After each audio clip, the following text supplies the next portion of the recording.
भारतीय वायुसेना ने 64,000 करोड़ रुपए की लागत से अपने 84 सुखोई 30 MKI फाइटर जेट्स को 5वीं पीढ़ी के फाइटर जेट्स के बराबर अपग्रेड करने का काम शुरू कर दिया है। यह अपग्रेडेशन भारतीय वायुसेना की मारक क्षमता और रणनीतिक ताकत को बढ़ाने के लिए एक महत्वपूर्ण कदम है। यहाँ इस वीडियो में हम इस प्रक्रिया को विस्तार से जानेंगे। सुखोई 30 MKI भारतीय वायुसेना का मुख्य लड़ाकू विमान है, लेकिन समय के साथ इसकी तकनीक पुरानी होती जा रही है। 5वीं पीढ़ी के फाइटर जेट्स के सामने यह तकनीकी रूप से पिछड़ सकता है, इसलिए इसे अपग्रेड करना आवश्यक हो गया है।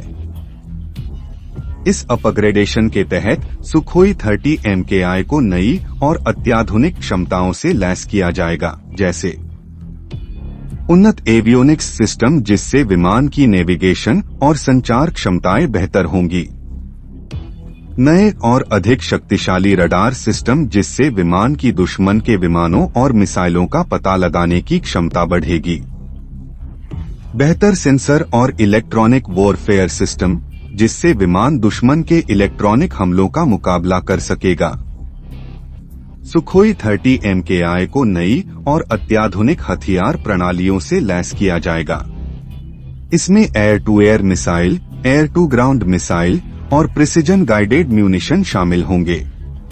यह विमान की मारक क्षमता को काफी बढ़ाएगा।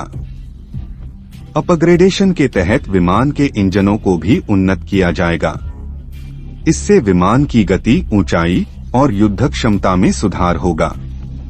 साथ ही यह विमान को अधिक समय तक हवा में रहने की क्षमता प्रदान करेगा।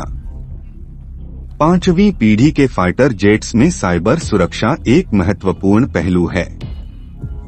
इस अपग्रेडेशन के तहत सुखोई 30 MKI को साइबर हमलों से सुरक्षित रखने के लिए उन्नत साइबर सुरक्षा सिस्टम से लैस किया जाएगा। इस अपग्रेडेशन के बाद भारतीय वायुसेना की मारक क्षमता और प्रतिक्रिया समय में महत्वपूर्ण सुधार होगा। इससे भारतीय वायुसेना को दुश्मन के विमानों और मिसाइलों का सामना करने में अधिक कुशलता मिलेगी। यह भारत की राष्ट्रीय सुरक्षा को भी मजबूत बनाएगा। इस अपग्रेडेशन से भारतीय वायुसेना की तकनीकी और सामरिक क्षमता विश्व स्तर पर उन्नत देशों के फाइटर जेट्स के बराबर हो जाएगी। इससे भारत की रक्षा ताकत में वृद्धि होगी और वैश्विक सुरक्षा संतुलन में भारत की स्थिति मजबूत होगी।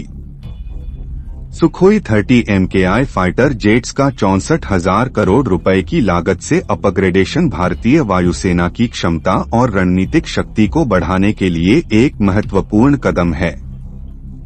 यह न केवल भारतीय वायुसेना की वर्तमान और भविष्य की चुनौतियों का सामना करने में मदद करेगा, बल्कि भारत की राष्ट्रीय सुरक्षा और वैश्विक रक्षा ताकत को भी मजबूत करेगा।